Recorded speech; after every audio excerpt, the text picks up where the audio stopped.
Hello there, this is Timely, and welcome to my Unison League channel. Are you sick and tired of dying in Colosseum? Do you want to optimize your build to max efficiency, but you just don't know how? Well, look no further, because I, Timely, will help you. So, one of my good buddies has suggested for me to do a guide, and I noticed that most of my guides from the past for Colosseum have become outdated, so I must address that for you guys. So shout out to my boy Lycan from the Boba Tea Shop, where they drink boba and listen to BTS K-pop on a lovely Saturday afternoon. Boba tea right now actually sounds like really good right now. I was drinking boba before it was cool. Alright, so let's get started.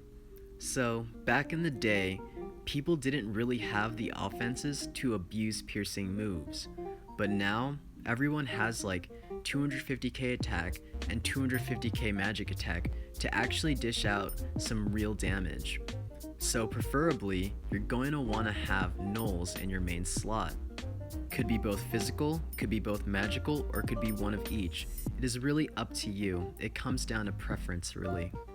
Next, you're going to want to pull the concentration gears out of the Crystal Offense Metal Exchange. One concentration gear is said to give 20% concentration buff.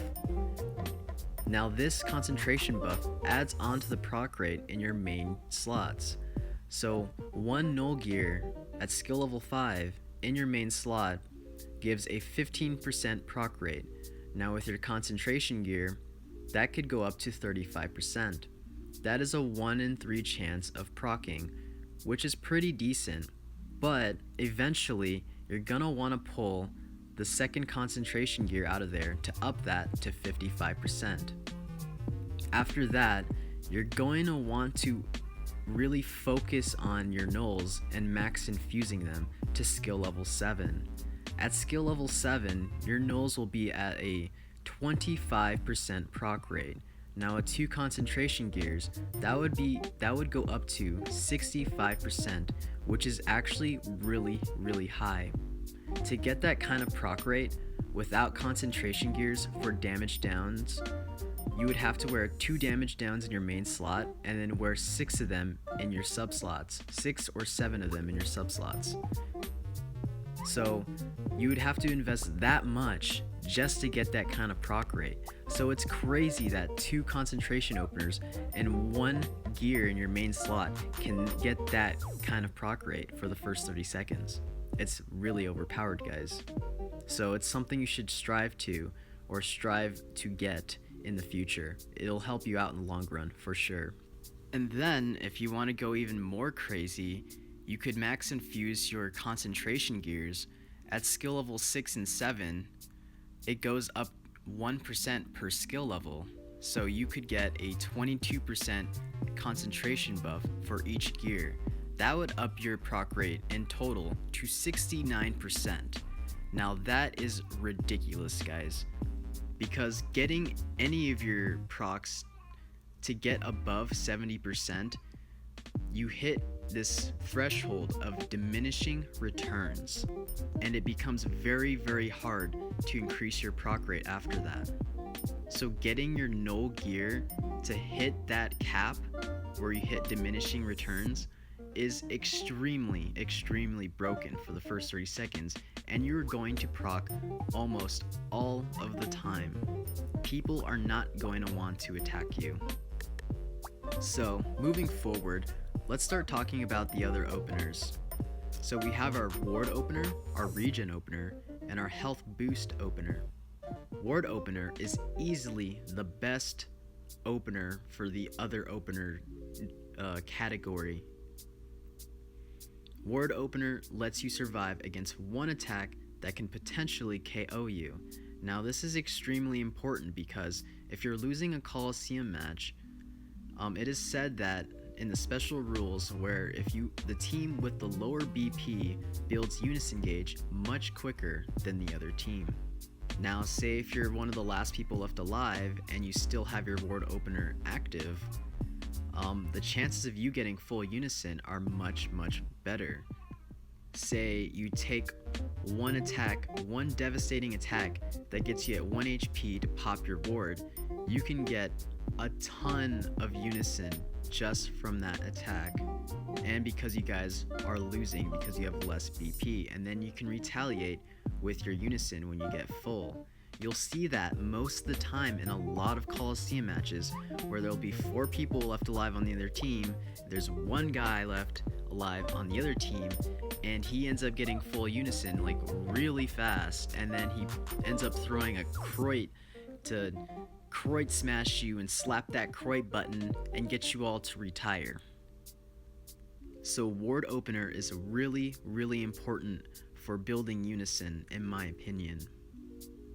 However, most people can't get ward openers, or they're just unlucky, like I am. I don't have any ward openers, so I have to make do with what I have.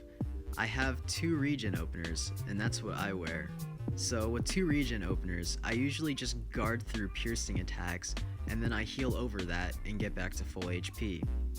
So that's one way you could survive without ward openers. It's not as good, but it will make do.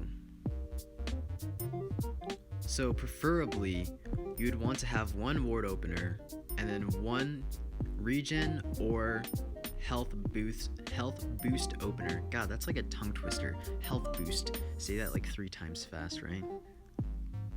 And then you're well on your way to becoming extremely bulky.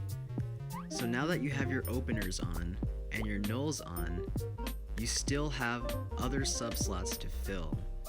So with these other subslots, I like to put Omni Damage Downs and Stellar God Constant gears. Now these gears will make a safety net just in case if your nulls don't proc for other abilities, not piercing ones. So one of the really, really old builds back in the day was Damage Downs, Stellar God Constants, and the Barrier ability. So if you were to have your Barrier ability that is enhanced with a 35% barrier, and then you proc 1 damage down, that adds up to a 70% barrier. Now if you add your constant gear to that, that goes up to 90% if those constant gears are Stellar God gears, which is insanely powerful, and it's a really, really good counter for Linkage Arrow and Dark Illumination. So it increases your bulkiness like overall, so you'll have your nulls, and you'll have your damage downs, your constant gears, and your barrier. You'll have all of it to make you bulky in general. So yeah guys, that's pretty much all I have to say about surviving and whatnot, and what I think is the most ideal build. You guys can tweak it any way you want. That's the thing I enjoy about Unison League, is that there's not always just one way to do things. You could always tweak things around to suit your preferences and whatnot. So yeah guys, I hope I helped you out, and if you guys enjoyed this video, please like and subscribe for more content like this. And I have to get going now. Peace.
Congratulations! You stayed till the end of the video. You are a winner.